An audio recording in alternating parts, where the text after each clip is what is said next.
excessively, right? Spammed out, and if it lands, Onic can follow up, do some damage, or they can just trade a bit of damage and back away. They can feint out these engages and force out the Nether Realm. That is what's important when you're going up against a team with such decisive ultimates.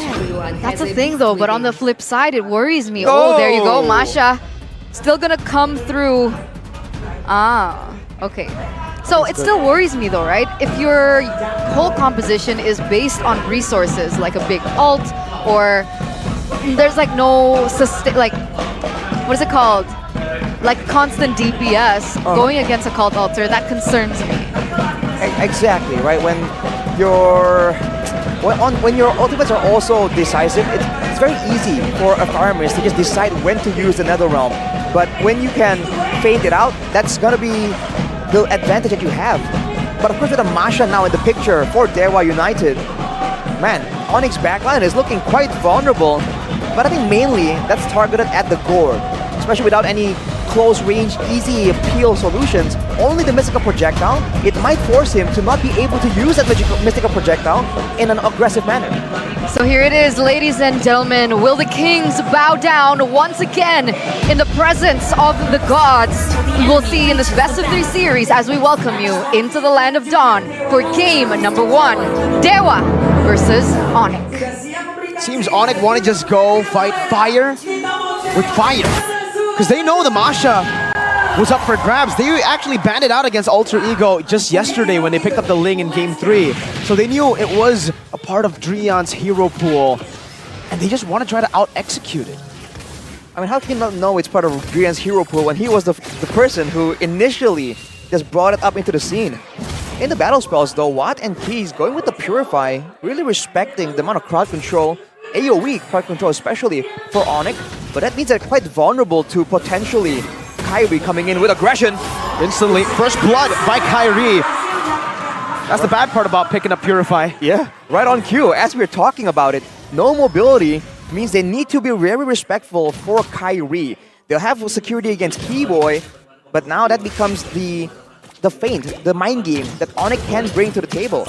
Looking at the emblems here, Watt and Drian with the Master Assassin here, attempting to go solo for the most part, going for the 1v1s, but Kairi immediately going in aggressively. He has the Rupture for extra damage penetration in the early game, and he has the Season Hunter, by the way, so he's gonna be clearing a lot faster than maybe Drian can expect to try and punish on that roam Masha. Yeah, unfortunately, right? Like, even though they put their bets into Drian on the Masha, Kairi does still have a level lead above Gary. So in the first 1 minute, 2 minutes, that plan hasn't really come to fruition. But it doesn't seem like Drian has opted to commit onto it. There must be a different reason. Maybe they're gonna try and utilize Drian, like you guys mentioned before, onto Sans later on in team fights.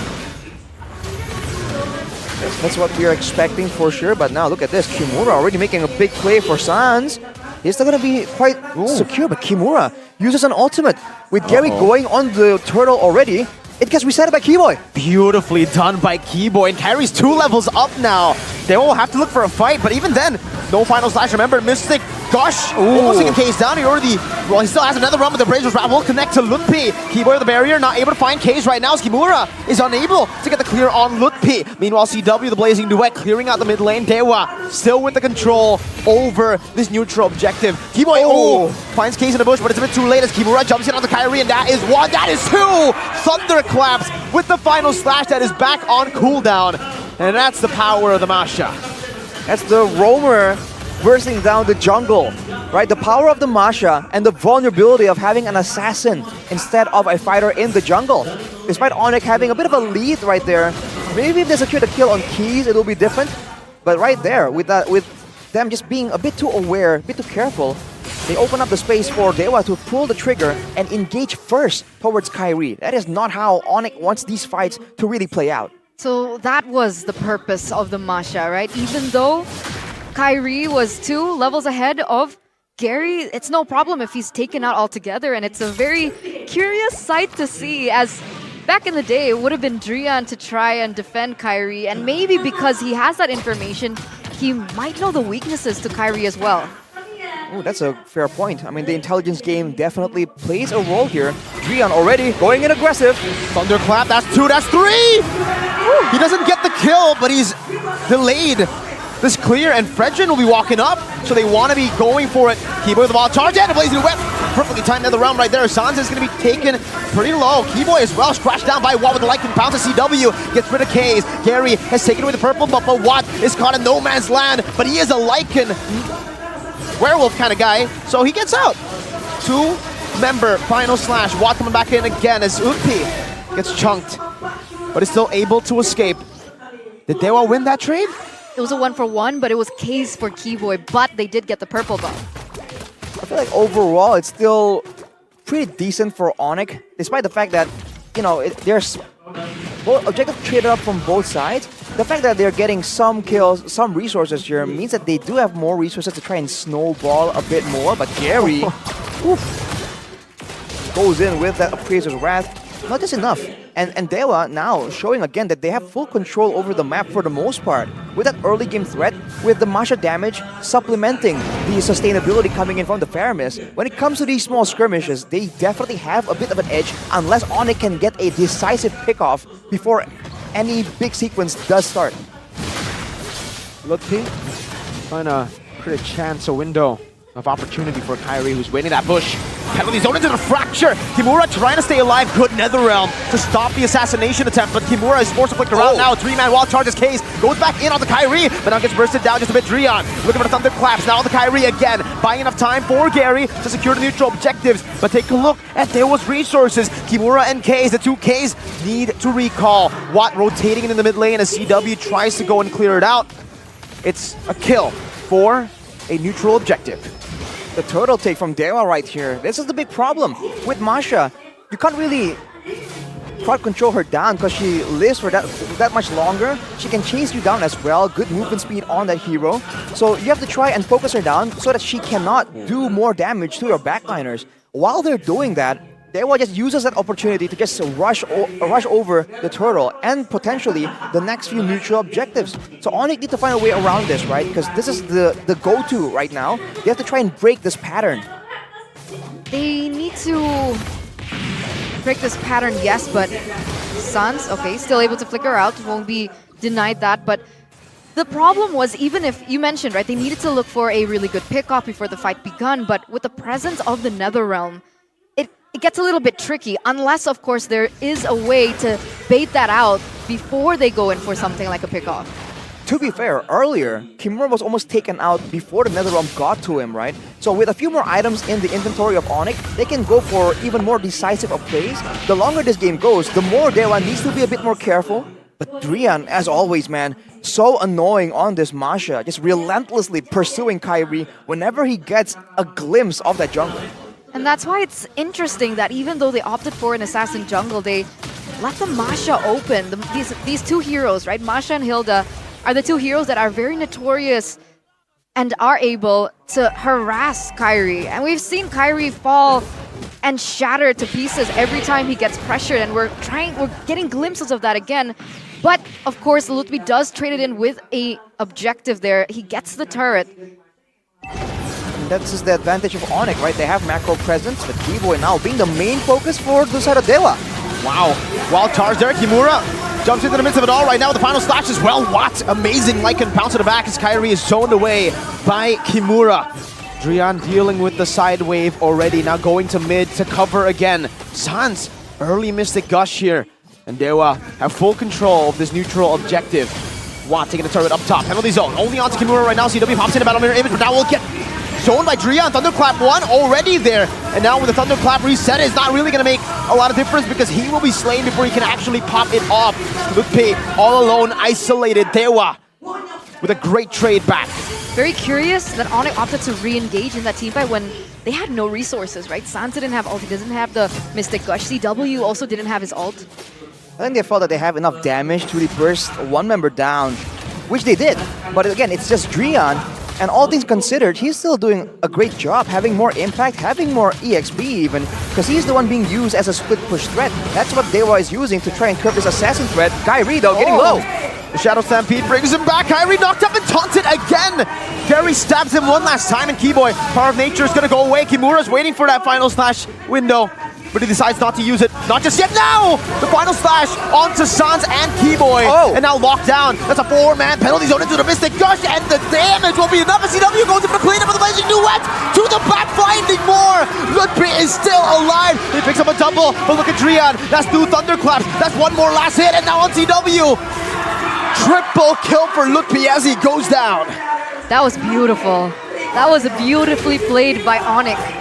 We were worried about resource usage, but they were able to combo it very well. The fact that they were waiting for the the Nether Realm to pop off, and then Sans uses the Mystic Gush to take the Cult Altar down, and then they use the Blazing Duet from CW to finish it off.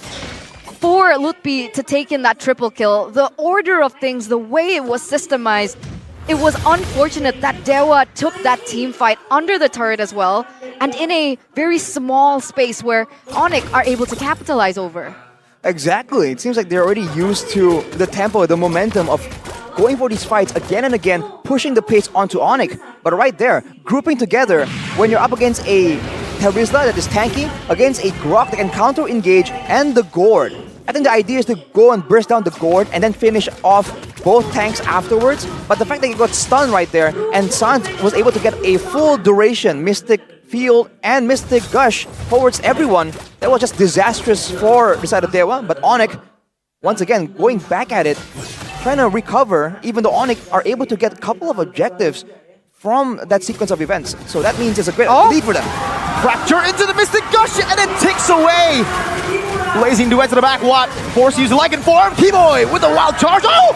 CW pops in Battle Mirror Image as Watt pops the Lycan pounce, and he gets baited. He jumped all the way to Kyrie's hands, and even Gary with the Appraiser's Wrath cannot find anything. Now with Triad all alone, looking for a shutdown, but CW is so clean with it with the Battle Mirror Image. That's it. All 5 members are taken out in the 10th minute of the game, nearing to 11.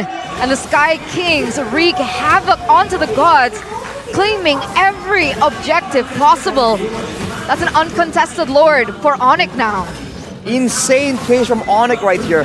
The engage, the fact that they just jump on Keys, takes him out before he can even pop the Nether Realm, and afterwards, the jukes, the kiting, to ensure that Drian can't even recover with any single kill on the situation. CW in particular, man, moving slowly, waiting in the bush, and just timing the right exact moment to go back to the Battle Mirror Image, man. He just completely jukes Drian. This guy's so good. Before the fight, did you notice 3rd item Wind of Nature, the rush, because of the kill threat that they will have? Yeah, the Wind of Nature, and now already with the Cogent Sight as well. So full core items along with immunity to the physical damage. The barrier and the gun down. CW's the assassin now. Drian cannot withstand that damage, and he can't even run anywhere with a barrier placed down. Onic, look for more. Keyboy, Power of Nature, penalty zone into the Mystic Gush, and now a defensive Nether Realm to try to keep them alive, but the Nether Realm will be deleted instantly. Final slash to the back right now as Kyrie will still be able to dash away, and a Blazing Duet! CW finding another unstoppable Gary. Appraiser's Wrath. Lutpi dodges away from the sweet spot in the middle, and Onic take 2 base turrets. It's so poetic. I feel like that was really poetic. I mean, every time they go in for a team fight, it's always Drian the last one standing. An ex-Onic player. They used to be on the same team, and you can see that Drian is trying his best to bring Dewa out of this 8,000 gold deficit.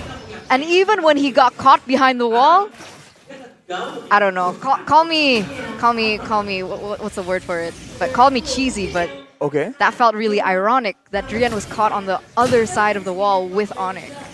Right. He still wants to be part of Onic. Come back. Here's the replay though of the earlier fight. Just like that, a huge dive, and Lutpi again with the Terizla in the age-old strat, using the Terizla's penalty zone to zone everyone away. Once that's over, Dewa use up all their cards, and Onic just brute force, knowing that they have equalized in the gold lead, and now they are the ones in full control at an 8k gold advantage. Now it's Dewa just confused on what to do, because earlier on, it's quite simple. You go for a proper fight, and then Drian disrupts in the backline. But now if Drian goes forward, there's too much damage on the side of Onic for him to survive long enough to do anything meaningful. But if he doesn't go in, then his team gets taken out slowly but surely. And like you mentioned, Eterna, he's left alone as a sole Masha against 5 people.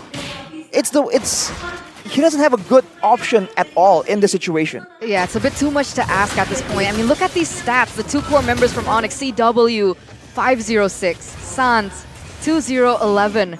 What's the gold difference? Oh, there you go. That's the gold difference, ladies and gentlemen. That's a 2,000 gold lead by Sans alone.